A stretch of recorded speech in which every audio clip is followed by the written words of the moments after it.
Injury যেন কোনোভাবে পিছু ছাড়ছে না ব্রাজিলিয়ান সুপারস্টার নেইমার জুনিয়রের। দর্শক, পানামা এবং অন্য একটা প্রীতি ম্যাচ থেকে ছিটকে যাওয়ার পর এবার নেইমার জুনিয়র বিশ্বকাপের প্রথম ম্যাচ থেকেও অফিসিয়ালি ছিটকে গিয়েছেন।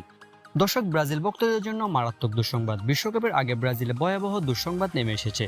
দর্শক, নেইমার জুনিয়রের ছোটে বেড়েছে আতঙ্ক। এবার নেইমার জুনিয়র মিস করবেন ব্রাজিলের বিশ্বকাপের প্রথম ম্যাচটি, অর্থাৎ মরক্কোর বিপক্ষে উদ্বোধনী ম্যাচটি খেলতে পারবেন না নেইমার। গতকাল মেডিকেল স্ক্যানের পর ক্লিনিক থেকে হতাশ মুখে বের হতে দেখা যায় নেইমারকে। পরীক্ষার ফলাফল নিশ্চিত করেছে তিনি পেশির চোটে আক্রান্ত। দর্শক, এবং নেইমার জুনিয়র অন্তত 2 থেকে 3 সপ্তাহের জন্য মাঠের বাইরে ছিটকে গিয়েছেন।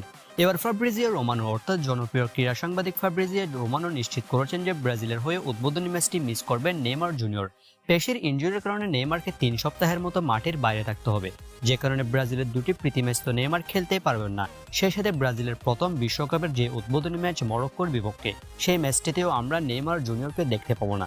বিষয়টি একটু আগে অফিসিয়ালি নিশ্চিত করেছে ফাব্রিজিও রোমানো।